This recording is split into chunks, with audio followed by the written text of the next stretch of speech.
right. Welcome, Netroots Nation. How are y'all doing today? You ready? You ready for the global connections, the transatlantic connection for progressive leadership? All right. My name is Alex Johnson. I'm the CEO of the Jomi Group and the founder of the Global Futures Collaborative at Howard University, a practitioner resource center for diplomats engaging in community and radical collaboration to support movement leaders like you. And part of this conversation today, we're really excited to have esteemed members of the European Parliament and, of course, an esteemed leader in Texas politics here with us today to discuss cracking the code, fighting fascism, and exchange between the U.S. and the European Union. So I would say this is so important in this moment to have this conversation, to look at how we're bringing together communities and infrastructure in the transatlantic space. For me, there's so much at stake. Earlier this year in March, on March 17th, actually, I had an opportunity to go to Mound Bayou, the resting place of Fannie Lou Hamer, on the anniversary of her death. People are dying for these rights that are infringed upon right now, and people are still dying. People have died for it, and it's so important for us to be mindful to fight and think about how we coalesce our power, both politically, economically, to engage. And the world is watching. Our friends in Europe face countless challenges in their respective national contexts in Italy, in Hungary, in Germany, in the Netherlands, the rise of the far right and other political mobilization. So this is a chance to really have that conversation here today. So I'd like to introduce some of our esteemed panelists that we have in conversation. First, we have a member of the European Parliament, Alexandra Geese, who has since 2019 been a leading advocate for digital sovereignty in Europe as a key negotiator of the Digital Services Act. She has shaped legislation that strengthens Europe's ability to set its own rules on digital platforms. She's a full member of the U.S. delegation exchanging with the U.S. Congress and the EU Parliament.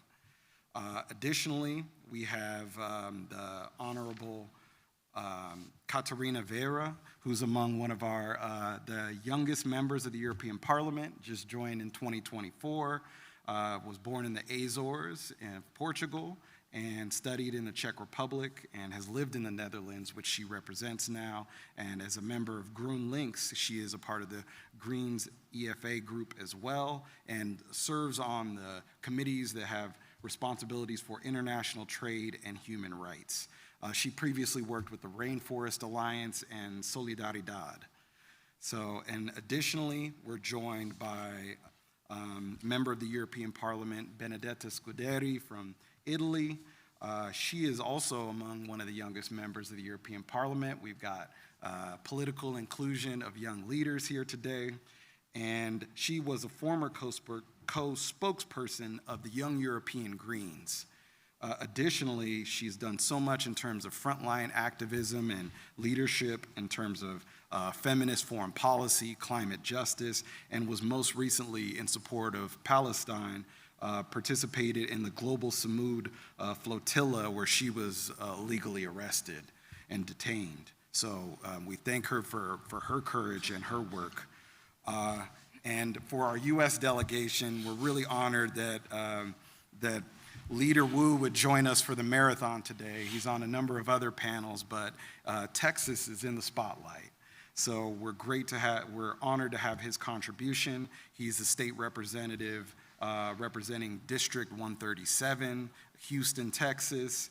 He is, of course, on the permanent standing subcommittee on juvenile justice, the Committee on Redistricting, and the Appropriations Committee, but most importantly is the Texas House Democratic Caucus chair. So we thank him for his leadership on the front line there. So to get this conversation started, I hope you all will be thinking as we go along to reserve some questions. We hope to get to dialogue at the end of this conversation with you all. But to start with, I wanted each of the panelists to maybe just share a little bit about what animates them in this moment.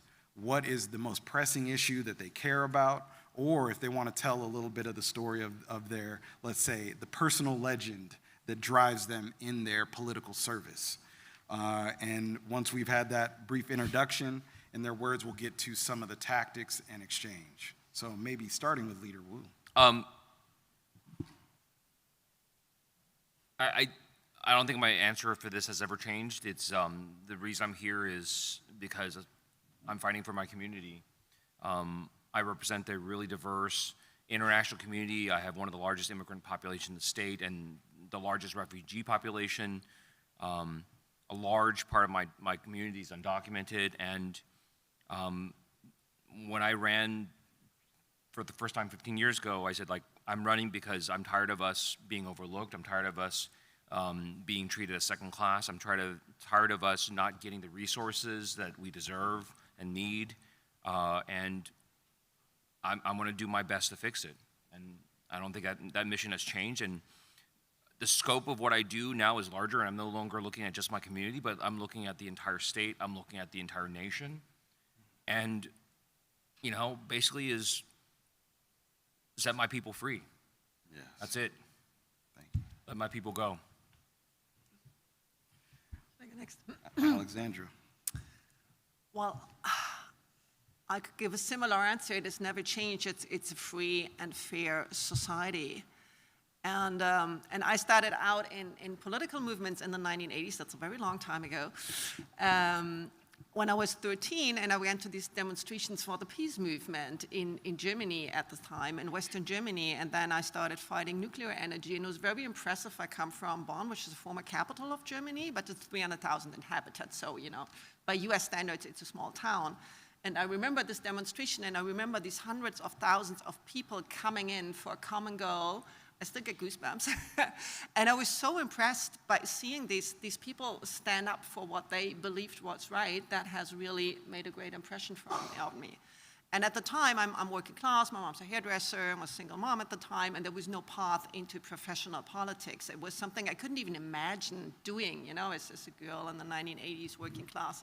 So I did a lot of other things, and then I got a chance 7 years ago to run for the European Parliament for the Greens, and I jumped on it because I felt what was really threatening the world, the free and fair society where people could work together no matter where they come from, no matter what the color of their skin is, or no matter what gender they are, was threatened by the tech bros. Already at the time was threatened by artificial intelligence, systematically discriminating through bias against people is what threatens through social media, which amplifies violent, racist, and hateful voices, and I wanted to fix that.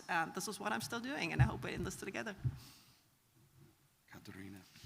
Well, it's 2026, and we are sitting on a panel called Fighting Fascism, so I think we're all here for the same reason, essentially.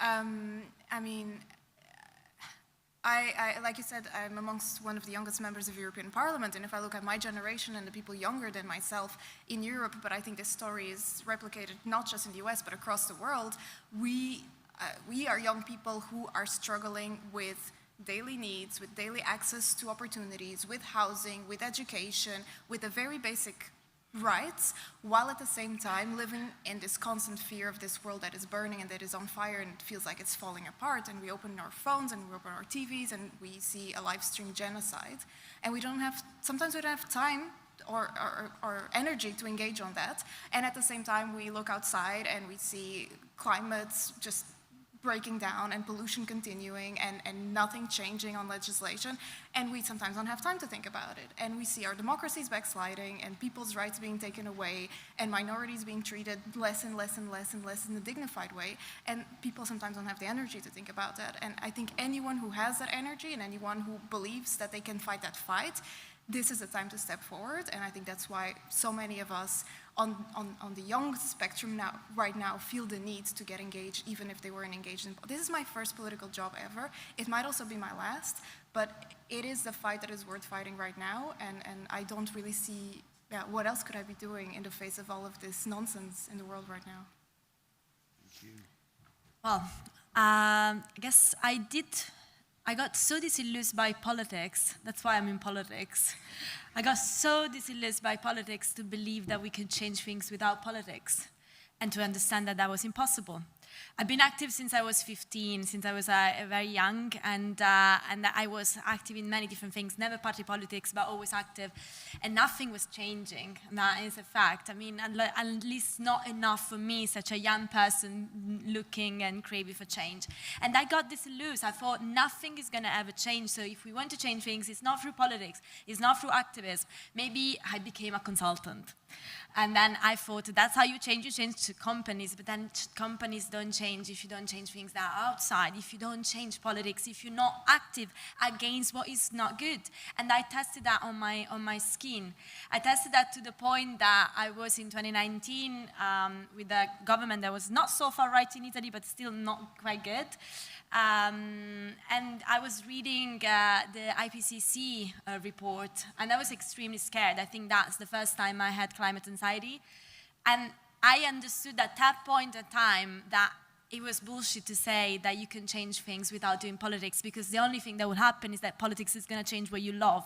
So politics is going to take what you love. Politics is going to not do what you really need. And the only thing to change politics is to be active in any way you can. And I believed at that time that we needed a very different political class in Italy, because the institutions were failing us, are still failing us. But institutions are not buildings, are not unchangeable. Institutions are made of the people within them. And that's why you need to try to build a community that can bring as many like-minded people within these institutions to actually change the things you care about, because that's the only way. It's politics within and without and outside of the institutions what can really make the change we want. And that's why I'm here. Thank you. Yes.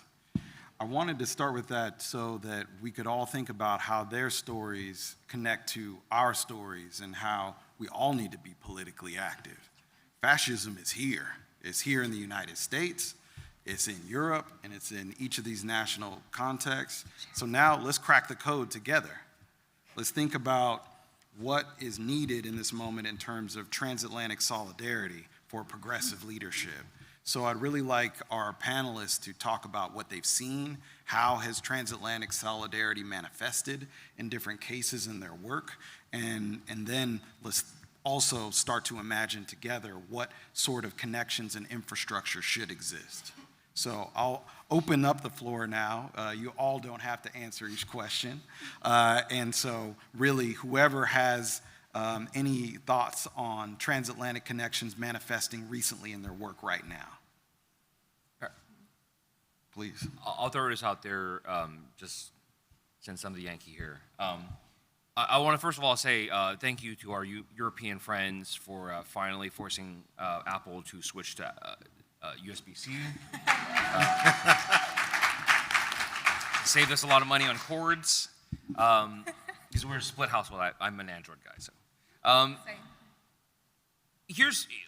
I've said this before, and in people like asking me like, what is the point of this? Like, why do you go fight for these things? They're like, look, I'm a elected representative of one of the largest democracies in the world.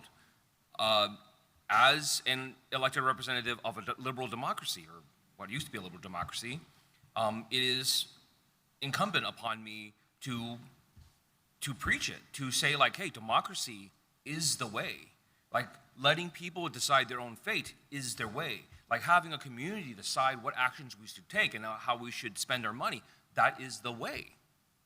And we should be loud and proud about that and go out into the rest of the world and say, hey, the places that are not democracies, you guys should do this. You guys should really try this. We should go support nations that are pushing towards democracy. We should help other countries that are struggling with those things. We should help them out. We should push the entire world towards a fairer, more just, more equitable society. And that's the starting point. And I think we all should be doing that. And it's not just take care of your own little world, but we should be pushing that out to the rest of the world. Because I know the other world, the other parts, the people who are opposed to us, they do the same. They push out to the rest of the world just as well. And the forces of fascism push out the rest of the world, so why shouldn't the forces of democracy? And what I really want out of, in different times, in the past, I always took a sense of pride that the United States fought with Europe.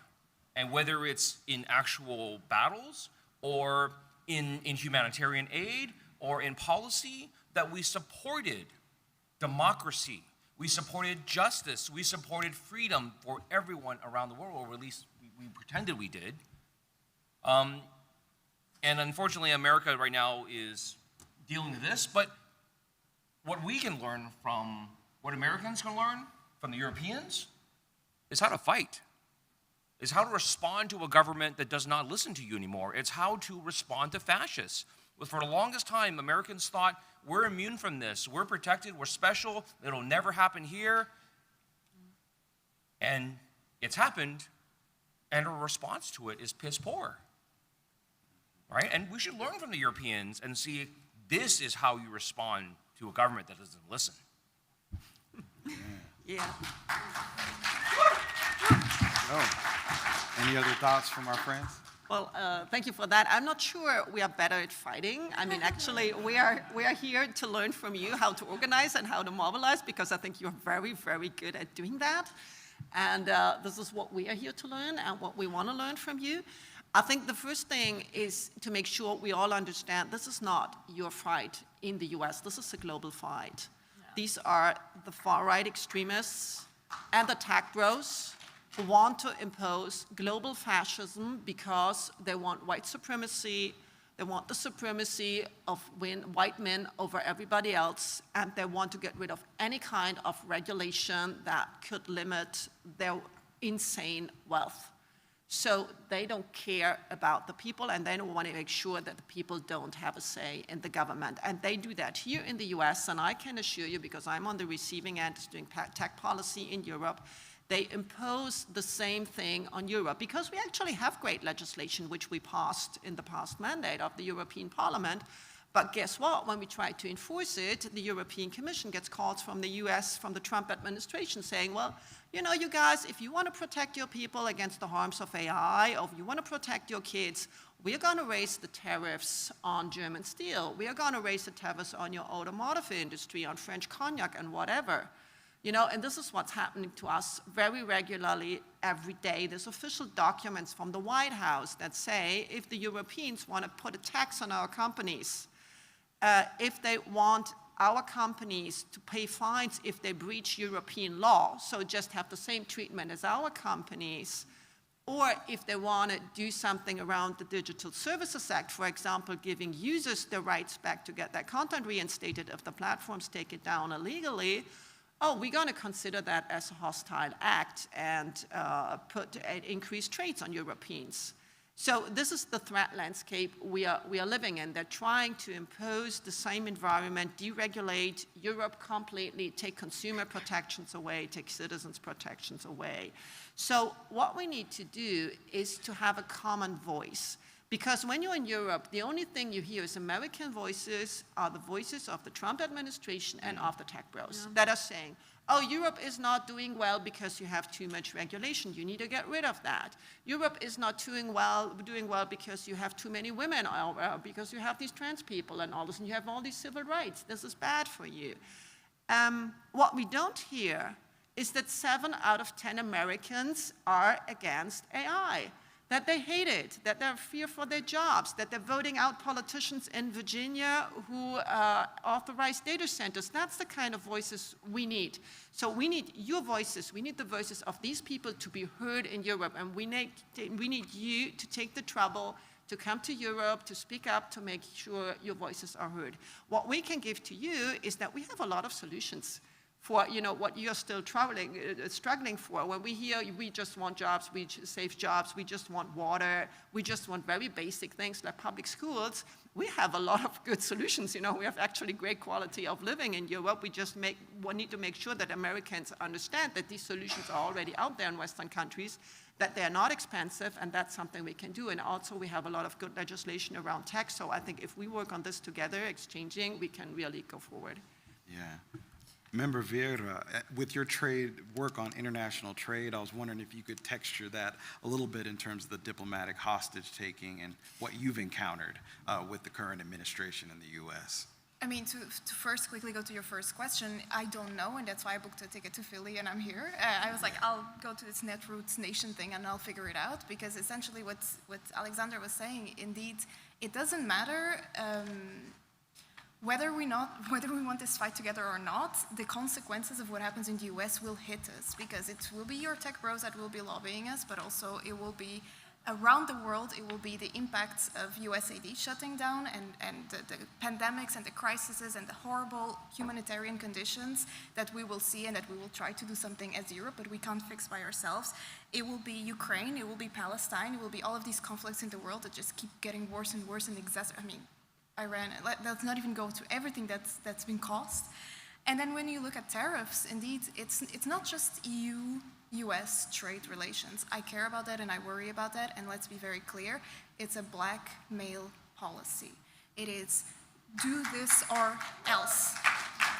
It is deregulate. It is make it better for our companies. It is protect your consumers less. It is care less about the environment, care less about labor rights, or else, or else, or else, or else.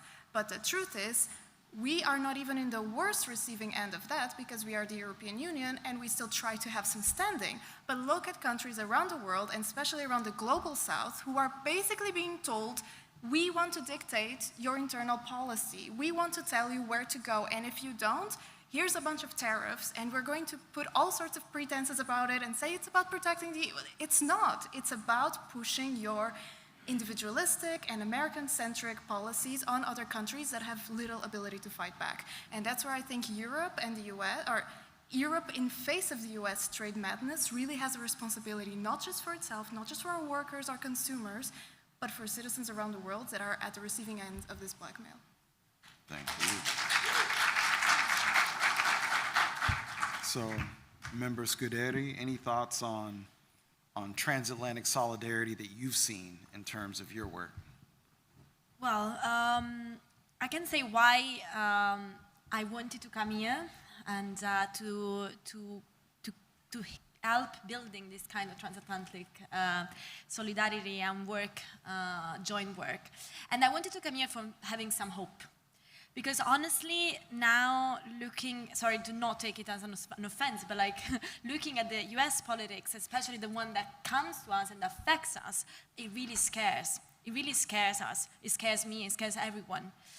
And it's not, as Alexandra, Katerina have explained very well, it's not just something that we see on the news, but it's something that is in our laws every day, that is in our houses every day, that is in our propaganda every day. It's something that is really boosting the political far-right agenda because it's giving them a counterpart. It's something that it's really making us unable to have a saying about international politics. It's something that is causing international turmoil and wars. It's extremely, extremely scary. And this coming here for me was a way to get some hope. Because I can't believe that something that is so influential all around the world that can be run by a completely fascist, crazy person and completely fascist and crazy administration. I cannot believe that that is the only way forward. I want to know and see how many people out of the community is actually mobilizing against this, because I know that that is happening, and I know that is the only way around it. It's the only way that we can fight together. But also, I believe we need to be very clear what we're fighting for. Because I think if we start fighting against, we have already lost. We need to fight for things. And we need to fight for things that are different from the ones that were before. Because this administration is a completely fascist administration that I want to build a community, a transatlantic, not me, but like I would like to be part of a community, a transatlantic community that is actually working for what people need and want, and then is working for good energy, that is working for public health care, that is working for decent housing, that is working for the people and not for the profit. And that's the kind of community that we need to try to build together. And I think when we are looking at these kind of relations, I think like we were in different meetings, and what I heard is the mobilization. And we need to be able, as the far right has done, to mobilize together. So if you see what the far right has done, like when Trump was doing his election and he was running against the green agenda, he was running against migrants, he was running against anything you can think of to hurt people and planet, that was resonating in Europe. That was happening, and then our green agenda was destroyed, our consumer rights were destroyed, our tech the legislation was destroyed, because he was building up a message that was resonating in the world. Because yes, US, you have a responsibility. You have the responsibility to be still such a powerful and big country. And that responsibility means that when you have so much power, you can and should use it for making the message positive, for making the message for the people, for making the message of politics that is actually caring. And that is the kind of transatlantic relation we need to build, to have a completely different politics from what it is now and what it was in the past. We need to build the message, as the fascists have done, to be so strong and felt within people that resonates around the world, that can resonate in Europe, that can resonate in the Global South, because it's not against the Global South, but it's for the emancipation and self-determination of the Global South. That's what we should try to do. So to change it, also what we've done before, to change the kind of way we approach to the world and to politics. And that should be the transatlantic collaboration I would envision. But then to do that, and I'm very glad that this is something, that's why I came here to see a hope, and I'm seeing a hope because I see the mobilization of community, I see the changing of politics, I see the changing in election, and I really think we can learn so much from you, so much from how you do things, how you change politics, how community is important in this kind of organizing. So let's give each other the organization, but also the politics, but let's have in mind that our message should be a caring, hopeful message, and that we need to really provide a communication, a message that is resonating around the world and that is for care. Thank you. Well, I want to turn to where the rubber meets the road. I worked for a lot of years for a member of Congress who often said, an election does not a democracy make. We brought a number of members of Congress to observe elections everywhere from Albania to Ukraine to Tunisia and elsewhere. And I think one of the things that they saw was that, of course, it's important to have that opportunity to cast your vote and have your voice, but the institutions need to be secure as well. I know I want to start here actually with Leader Wu in the US. I mean, this administration has dismantled the Voting Rights Act. You've been on the front line of your work on the Committee on Redistricting to really address some of those challenges. Like, how can we secure political inclusion in this moment in terms of what we are fighting for, and what is the space for global movement building in that? So, I think this is the question of how do we fix this, right? Mm-hmm. Two major things. One is what has been done is that the oppositional forces, like the conservative forces, who continuously have policies that the public does not like, that the public over time deeply resents and will punish them on the ballots.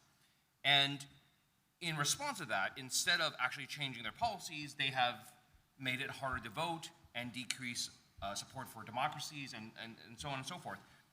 They have found all the little loopholes and little weak areas within our laws, within our protections, within the Constitution. They say, it's a little wiggle room here, and so we'll jam something in there and see if we can pry that open. And they've done this to all parts of our societies. They've taken parts of the VRA, Civil Rights Act, and things that we thought were rock solid. And they took a little chisel and found a little crack, and it's made that crack bigger and bigger and bigger until now it's a gaping wound.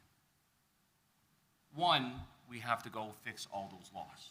There needs to be a Civil Rights Act Part 2 There needs to be a Voting Rights Act Part 2. There needs to be a constitutional amendment banning partisan redistricting across the nation in every seat, in every office, period, right? There needs to be institutional protections about free speech and civil rights, that no government agency anywhere in this country is allowed to fire people for speech at home, right? And you're not allowed to fire people for political participation. You're not allowed to fire people for belonging to a church. You're not allowed to, right? Et cetera, et cetera. All these things that they're doing right now. We need, because they say, well, it doesn't explicitly say we can't do it, but it's implied. Let's make it explicit. 2, the way that this has been accomplished is through a long-term strategic plan. Conservatives have the Federalist Society, they have Heritage Foundation, they have PAC after network, after study group, after think tank. And for 50 years, those groups have been slowly moving the gears, slowly repositioning people and places and things. They spent 50 years to bring down Roe versus Wade. Think about that patience and that planning and that competence. We have nothing on the progressive side. We have 0 on the other side. There is no foundation in America that basically says we will train the next set of judges to value the principles of freedom, of America, of progressive ideals, of a country that constantly moves forward and makes things better for all people. We don't have that. Why? Because there's no money there. Because we don't have that many billionaires that are willing to throw money at it. We don't have people who have vested selfish interest in making the system worse. But at the same time, it is a function of liberalism. Liberals, progressives, tend to think that everyone else is also very good-minded and has the best intentions of heart, and we love everyone. I think the lesson for us today is the forces of evil are real. The people who seek to end democracy and to impose a world order that we have shed blood to prevent over and over again. Those forces out there are real. They are not imaginary. And we need to stop acting like they're imaginary. That we have to do what they do. That this has to be a Cold War mentality. If they put up foundations, we put up foundations. They put up schools, we put up schools. If we do not match them one for one, this will keep happening again and again and again. The forces of good must have a foundation. If we believe in democracy and freedom, there has to be something that keeps it in place. And the thing that Americans keep forgetting is that our freedom and our rights have to be constantly renewed. And that is a problem for my community, the Asian community, because most of our community came after the Civil Rights Act, because before the Civil Rights, our people were literally banned from this country for almost 100 years. The Chinese Exclusion Act excluded far more than Chinese, excluded all Asians. Only 105 were allowed to come into the United States per year. And so our people came after civil rights. None of them knew American history before. And when they went to college here, our Asian American history was like a blurb on one page. And so they know nothing of the struggle. So when they come here, they don't know that they have to fight. They don't know that their rights that they were given will not be there forever. The next time the black community will not be there to earn it for them, right? And we have to organize now and fight back and show people that we are truly Americans, that we believe in these things. So, all right, I used up all my time. Thank you. I think I'd like to turn for whoever wants to speak to some of the elections challenges in Europe in terms of kind of the anti-green backlash, the closing civic space. I know a number of your members from the Greens EFA group couldn't come to this conference because they had to go back to be on the front lines of elections in their respective countries. So if any of you want to talk a bit about the national context, I know Netherlands, you're coming recently on some elections. It would be great to hear a little bit of that. Yes, we will get getting to that. Absolutely, and maybe to just do a little segue from the America, there's so many similarities, but there's also quite a few differences. And if a few things I've noted in the past few days, it's not that I was completely unaware of them, but there are challenges, specifically gerrymandering, but also particularly the financing of political parties, institutions, political campaigns, everything. Financing and gerrymandering are, I mean, don't get me wrong, it's not like we don't have issues in our democracies in Europe. We do, and I'll go into them. But those two things, if the US doesn't get that shit together right, how are you? It's never going to be a fair fight, so please fix it. But maybe to turn it back to the Netherlands, we just had recently, well, our governments are very different. It's coalition. You have like 4 completely different parties working in one government, and we had one in which one of the parties was quite extreme right, and then the other 3 were different shades of me. And I guess it got turned around, and there was an election, and things were better, and this is great to see, and it's great to see that change can still happen. But what I want to warn about is that it is very easy to stay lenient afterwards. I don't think a change of government changed everything that the previous government fucked up in the Netherlands. And it was their responsibility to do so, and it is our responsibility to demand so. And it will be your responsibility when Trump is out that door, because he will be out, because, I mean, fuck that. I don't want to hear more of this running for 2028. What the fuck, you guys have a constitution, and let's stick to it, please. When he's out, whoever comes in, and we heard this in the keynote speech yesterday, and I was so glad that that was highlighted.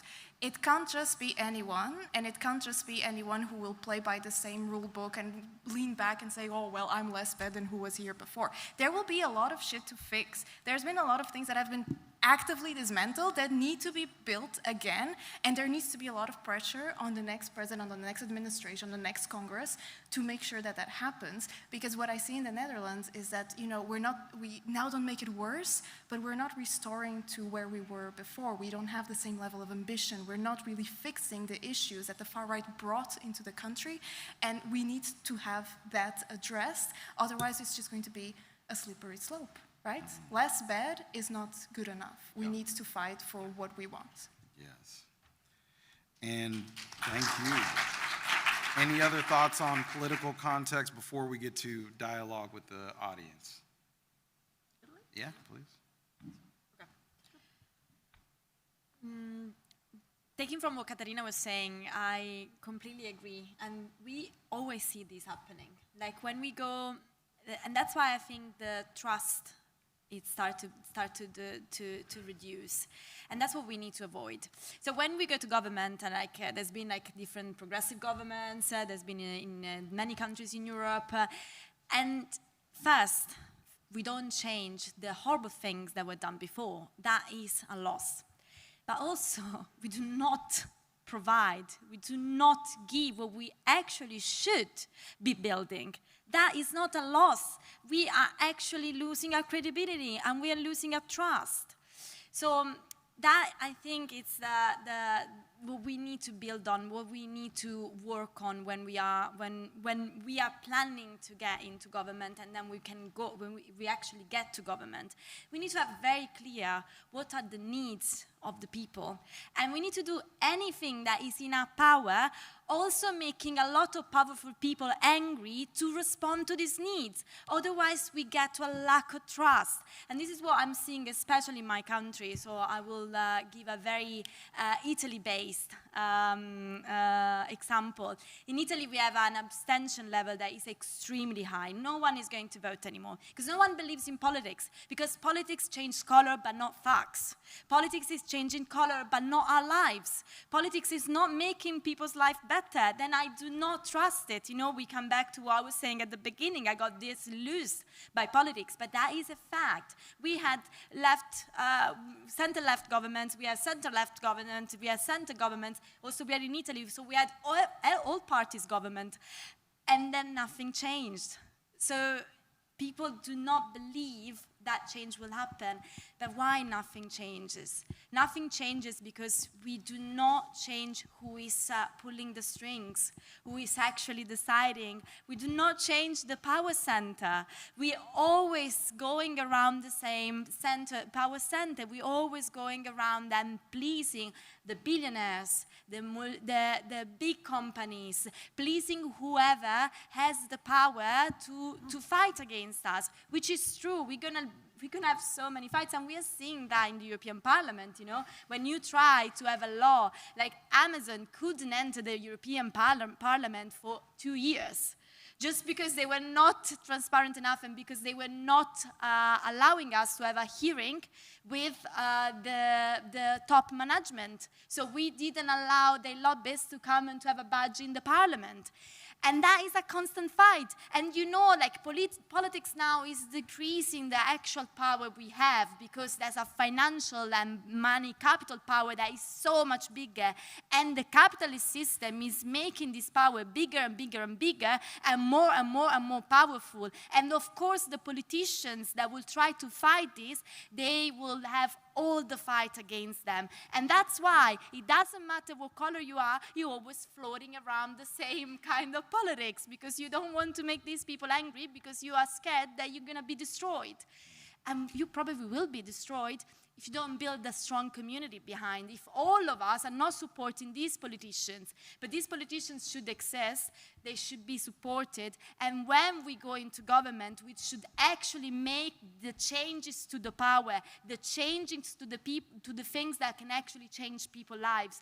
If we don't do this, it's not just we don't change what the other governments have done, but we lose the people, and then democracy doesn't work anymore. Because if you have no one that is going to vote, if everyone believes that politics is useless, then they won. Because that's what they want. That's what fascists want. That's how they are winning, if we think about it. They are winning, at least in Europe, they are winning a lot because people are just not trusting. We're not losing the amount of people that are voting for us. We are not increasing the amount of people that would vote for them. We are losing the people that are voting for us. They're just not showing up because we lost their trust.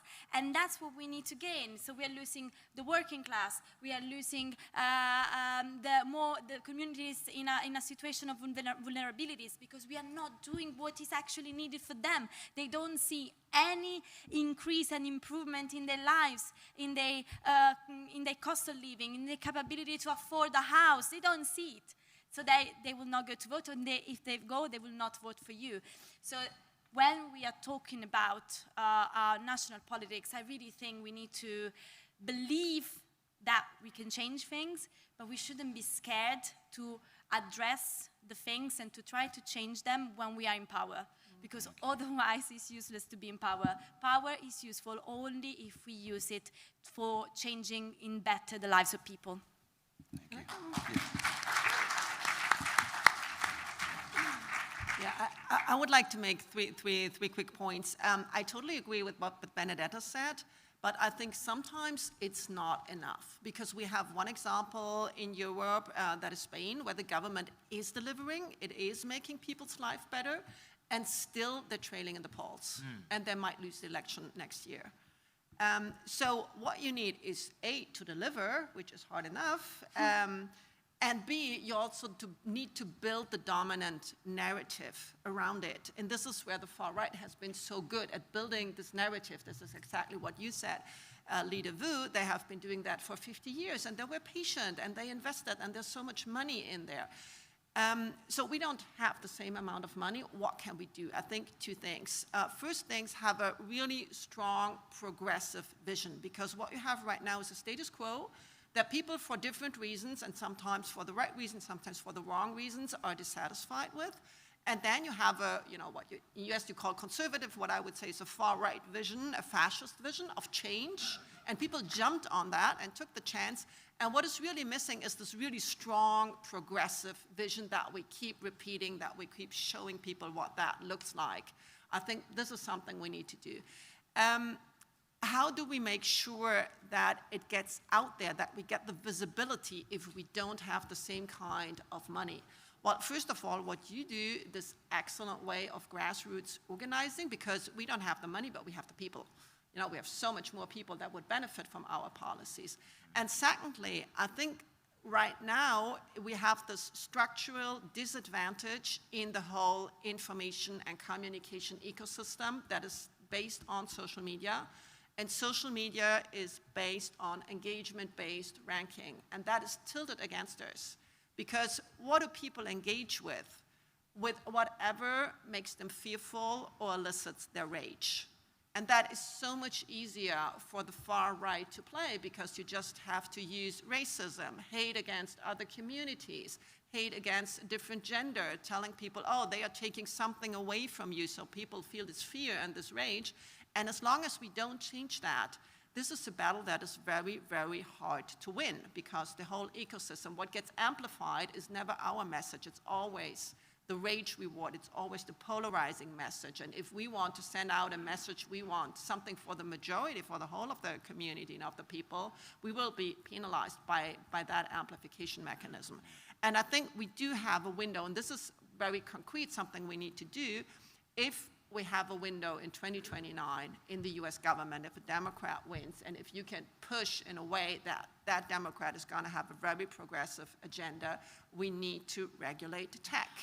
We can't miss that opportunity because if the US doesn't do it, we try to do it, we can't enforce it because the pressure is too much coming from your government.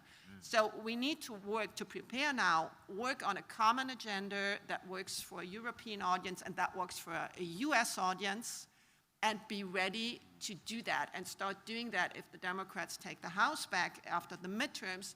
Start talking about that, having conferences, having press tickets, having an agenda saying, this is what we need, 1, 2, 3, this is what needs to be done, 1, 2, 3, this is what the Europeans are doing, they have ideas of what the legislation can look like, this is what we need to do in the US.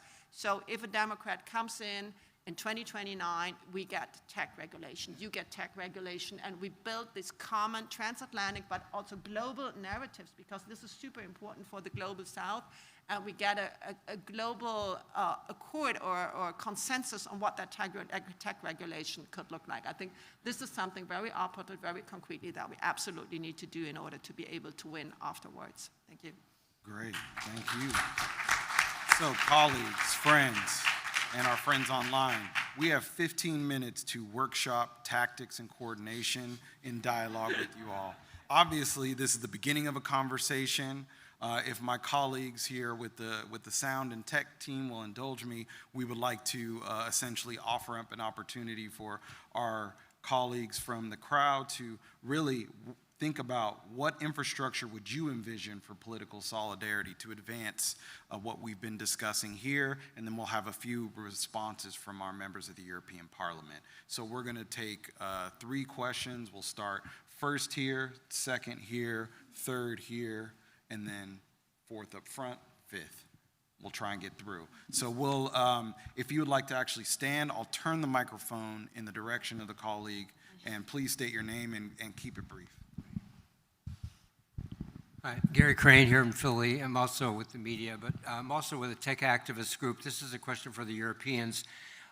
Since we know that the only way you save the planet is to save democracy, the only way you're going to save democracy, save the planet. And we know from Erica Chenoweth's work, the only way that's possible in America is a national civic uprising, mass nonviolent resistance, that elections are naive if we think that's going to save us. We have to do all we can to win the elections, but they've, let's face it, 6% of efforts to overthrow fascist regimes only succeed using elections. The rest need mass nonviolent resistance. So what do you guys think about the feasibility of an app we're developing called MAMA, Mutual Aid for Mass Action, that would take the 30 million Europeans that hate Trump, match them with the 30 million Americans that hate Trump, create a slush fund of $2.5 billion that would support a social strike that could shut down the economy till the ruling class gives up like they did with FDR. That would help people with their rent, with their insurance. And also the Europeans could say to the Americans, if you win on your social strike, you can stay at our house in Vienna or Amsterdam or Berlin for a week. It's a nice perk. Thank you, sir. Any responses to this solution in terms of the matching and? I can start. I mean, I was triggered by a very specific part of your. Yeah, sorry. I was triggered by a very specific part of your question, which is, can we find 30 million people who hate Trump in Europe? Yes, easily. Like, I open my phone book and everyone there, essentially. Can they donate 25 euros? I think the question, probably, but the question really is, how do we bring people together? And I think practical solutions, I don't know about this one. I've never heard about this. Sounds lovely. But essentially, I think it is super important to do this because people also feel so powerless. And I can imagine the American voter feels powerless, but at least you can vote. And in the US, in the EU, as an EU citizen, you feel yourself impacted by an administration that you have no power to change. So anything that can bring solidarity, and this doesn't happen only through politics, it can also happen through normal people, through movements, through labor unions. Please, labor unions, work together with European unions. I mean, climate movements, everything that brings citizens closer together on a joint fight, I think is really something that has a lot of potential to trigger a lot of change, especially because, I mean, I have colleagues in the European Parliament who've gone absolutely viral on US audiences with messages that they aimed for their Finnish voters or for their Italian voters, but that resonated with people here. And gosh, was my Instagram feed full of Mamdani, and thank God, because it was amazing. So we are seeing each other. We are seeing each other, and it has to go beyond just looking at each other and seeing, indeed, how can we bring people together and build movements that are truly global, and I'm all in for that. Whether or not I can get all of my friends to donate 25 euros to get Trump out, I mean, probably, to be honest. Sounds like a good price tag for that job. We had another question right here. Yeah, if you'd like to come up.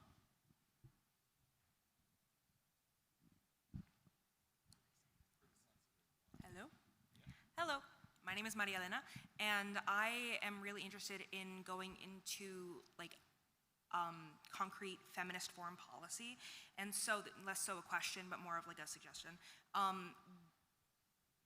You guys mentioned the Global South quite a lot, and I know this panel is called, you know, an exchange between the US and the EU, but I feel that, well, I know that feminist foreign policy would call in the Global South. And I think it's a little complicated to have a conversation on fascism, specifically when fascism is, you can disagree with me, but I'd argue driven by capitalism, as most things are, and those that are going to suffer most are those in the Global South from it.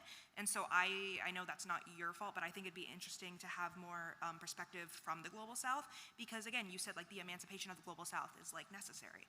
But yeah, I would just say and lead to in question, how can we begin to implement feminist foreign policy, not just in name, but in actual concrete examples? Because I know, for example, Germany, this current government touts its feminist foreign policy, but at the same time, women and children are dying in Gaza. And so I don't know, where do you think that we can start with that? Because I think that listening to feminist foreign policy and indigenous knowledge is the way to go and the only way to move forward. How do we begin to incorporate that? Because that's the only way we're going to find true liberation. Well, the invitation is there for parliamentarians globally to come to Netroots in the future. I think they're trying to facilitate that, to meet that global moment that you indicated. I know, does anyone want to speak to feminist foreign policy specifically? I can make give a quick answer just to disambiguate. It was the previous German government that was a champion of feminist foreign policy. It was our foreign minister, was a member of the Green Party, Annalena Baerbock, who's now General Secretary of the United Nations. So it's not the current government, unfortunately, championing it. I think so I can't answer the question, what can we do for governments to do it? I think getting back into power is the right answer, and working for that and getting back to it. I think the question is, what can we do? And on the tech side, I can say a lot of the great solutions against the tech monopolies come from the Global South. And one of my very personal great champions is Maria Ressa, the Philippine Nobel Peace Prize laureate, who has set up a media organization and who's working intensively on creating independent tech in order to get the message out there and to combat the crisis of the media. So looking at the South not as a victim of these policies, but as the people who built the solutions. I think that is a strategy, and having them involved. I mean, this is about transatlantic partnership, but Katharina and me talked about the Global South because I really see a lot of solutions in the Global South, and we had Maria Ressa over in Brussels and explained that, and I'm trying to take her to Germany and explain to German media people and publishers what the solutions are. And I think this is what we could do, look at the Global South for the solutions and see them as the people really having agency and more experience with being on the receiving side, and therefore also a lot more creativity and power to counter them.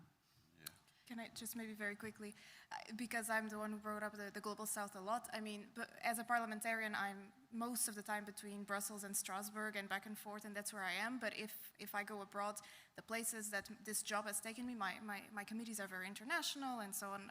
I travel quite a bit, and the places it has brought me before was Bangladesh, was Cameroon, was Ghana, and was Palestine. So these were the conversations I've engaged with civil society organizations, with politicians, with youth movements in those countries, and that's the link that I try to build for our European work. But at the same time, I feel like even though there's no one from the Global South here, what I wanted to put forward is that this insane trade policy that the US, I can speak about the US-EU angle, and there's so much to say, but I think it's also my responsibility to speak about the rest of the world, and to bring up the fact that this is having a devastating impact, or this administration is having policies that are honestly tragic for millions, actually for billions of people in the world. And it's not just through trade. Again, I want to bring out USAID. The shutting down of that program, the level of harm that this administration has caused by stopping life-saving programs, humanitarian programs for people who really, I mean, it's heartbreaking. It's absolutely heartbreaking, and that's why I wanted to make sure to bring it back up. And I'm fully in line with you that, and like Alexandra was saying, a lot of the solutions, a lot of the counter movement, a lot of the action will be coming from all around the world. But I wanted to make sure that it was also said here today. Yeah. Can I be super quick? Very brief. I think the first thing that we need to do for having a feminist foreign policy is to change the people in the room. Like, if as long as a room is driven by only testosterone and the decision about our future are taken in that way, I don't think we're gonna ever have feminist foreign policy, which doesn't mean that if you're female, you're gonna be okay. Like, I have a female prime minister, she's not feminist. We need feminist people, regardless of the gender, but we definitely need to change the only male situation we have now, because that is also the situation that is showing gender inequality, and that is showing that we are not going anywhere towards a feminist foreign policy.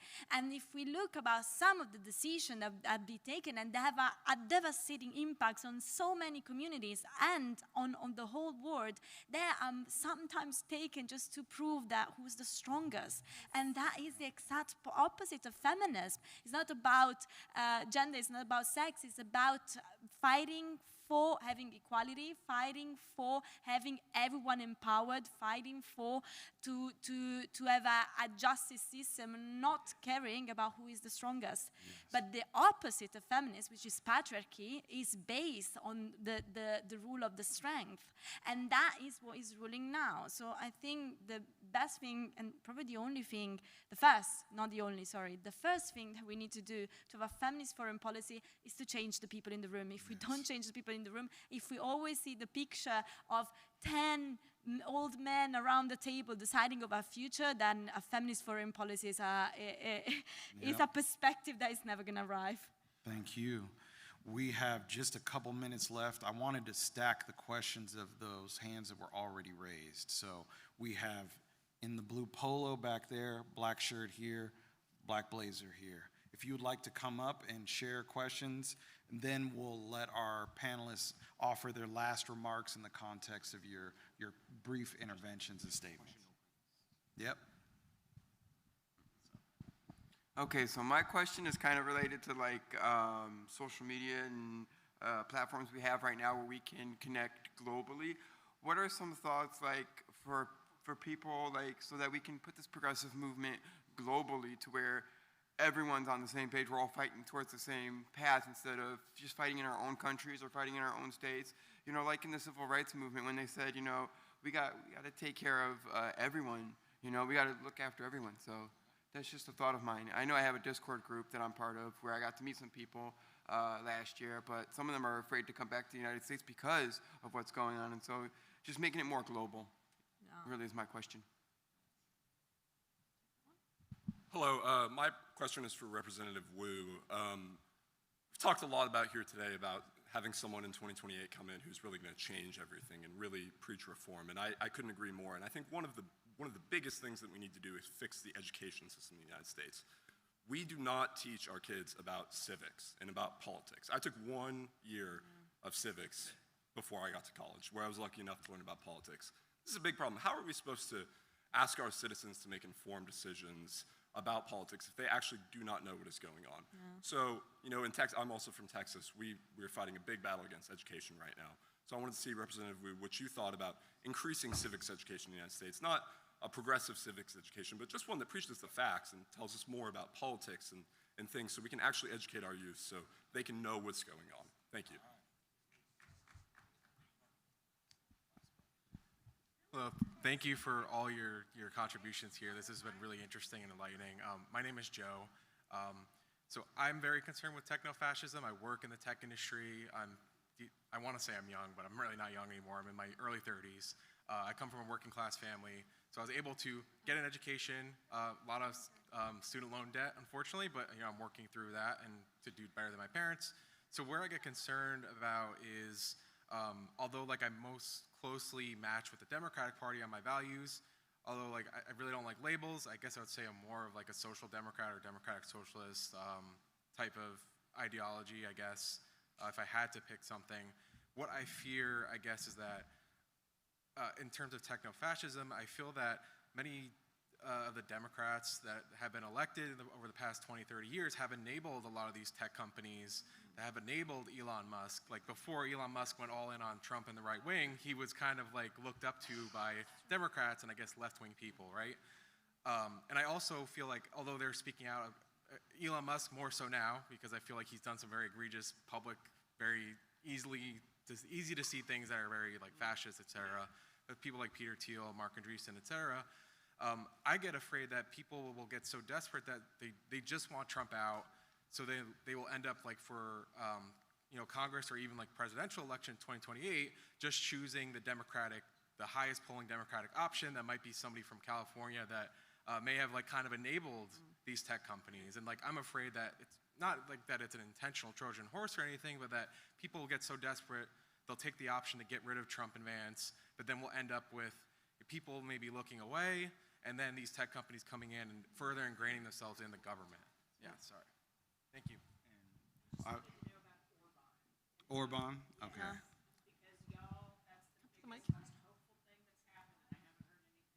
Hung up. Of course. Thank you, ma'am. So, final remarks and reflection of some of the statements and questions here, colleagues. We're already at time, so brief, but you can see the energy here. Please, Leader Wu. Let me just, I'll try to answer all the questions all together at one time. One, the lack of civics and all those things, nobody will say it, but those things are intentional, right? Everything we've done over the last 50 years is by slowly taking the power away from the people and lulling them into a complacency where they believe that they don't need to do anything and they don't need to pay attention. What our response to that should be this. The way we had a quorum break in 25, we had a quorum break in 21. In 21, we took a beating for it. In 25, we changed the nation. What was the difference? Here. It was, we didn't reach out as much to mainstream media. We reached out to all the bloggers, the vloggers, the people who would actually pay attention to stuff, give it more than 5 seconds of time, right? And that is how we change things. Well, how do we fix all this stuff? We fix it we fix ourselves first. And then we look at our policy and fix our policy. Then we look outside and say, what else do we do? There's no easy answer to this. No magic beans. It's hard work, person to person. That's it. Yeah. Wow. Yeah? Oh, you want to go? Go ahead. I could take the question on techno-fascism and a little bit on Orban, and maybe you want to add on that. I think on the Democrats being very susceptible to the pressure of the companies, of the tech companies, absolutely so. I think the answer is out there and it's in the room. I mean, if 7 out of 10 Americans hate AI and want politicians to go against the tech companies, they have to tell them so, and they have to tell the Democrats and vote out the people who are still in bed with them. That's the easy answer. I really hear you, and I had meetings on the Hill. I regularly have them, and I know this is absolutely the case, what you are describing. But also, if you go to Virginia, where they built the data centers, and you talk to the people, and they tell you, we just vote them out. We vote our supervisors out. We vote the people out, our counselors who sign the leases for the data centers, who sign the approvals for the data centers. They're gone. Make them understand they're not gonna be able to run for office anymore. And there's some very interesting races that I'm following from Europe. Some of us are following American politics almost more on our own because it's so influential. So the Alex Boris race in New York is super interesting, What's gonna happen there? What's gonna go to other people according to how that works? So I think that is the answer. Mobilize the people, organize the people to go to their Democrat politicians and say, you stand with the tech bros, I'm not going to vote for you, very easily. And that's a bipartisan issue on top of that. So that is a real chance for Democrats or for politicians in general to position themselves in a way to then take those instances to DC, and whoever gets elected president will have to listen to them. That's a nice thing about democracies. The Orban question, that was a huge success. We celebrated a lot in Europe because Orban, that was 16 years. I think he got voted out because people had the real impact on their real daily lives on how corrupt that regime was. People telling you, I take my grandma to the hospital and she's sitting in the corridor for 2 days and I have to bring the toilet paper in and she doesn't get medical care. And that's not the standard in Europe. In Europe, the standard is you get medical care. The schools falling apart, the economy falling apart. So people, in spite of the propaganda and the regime controlling the media, controlling the social media environment, the difference between what they were being told and what they experienced in real life was so big that they did vote him out. And we weren't sure it was going to happen until that evening, really. It was really a big win. When Orban conceded at 9:14, it was like, wow, we didn't expect this to happen so easily. So that was a big win, and it's a big win for you as well, because Orban is the poster boy also of the Trump administration, of J.D. Vance, of the MAGA movement. So keep telling people, in Europe, they voted Orban out because the conditions in the country got so bad that the people wanted to get rid of them. And that was the role model for the MAGA people and for Trump and for J.D. Vance and all these people. Orban had really this symbolic value, so I think this is absolutely important. And what people are telling us now, we have some people working for the Greens who are from Hungary and who keep telling us, this is so amazing. I had this one staffer who told me, my parents, the day after Peter Magyar, who's still very conservative, it's not that everything changes. And my colleague said that before, the damage that's done by these regimes, it takes years to repair. To get rid of the hate. But what that staffer said, my parents, for the first time, they watched the news show in the evening, and there was just no hate. There was no propaganda. It was just the news, And she was so, it was so heartfelt, and people are so happy, and people are saying, well, I have lived abroad for so many years, and I thought I could never bring my kids back to Hungary, and now I feel I can go back and live there in a free country. So there's a lot of enthusiasm, a lot of optimism around that, but it's going to take a long time to fix the damage that has been done. We're quite a few So minutes let's over celebrate this time. victory. Sorry. Thank you. I wanted to give, of course, very quick parting words. Thank you, tech team, for indulging the extra minutes. Please. Very quickly, I'll stick to Orban, and thank you so much to the lady who asked that question, because we're here to talk about fighting fascism. Yeah, thank you. Because honestly, and I've heard it on this conference and I didn't take it in, celebrates the freaking wins, and this was a huge win. And this guy was in power, and LGBTIQ people were suffering. Like, it was horrible.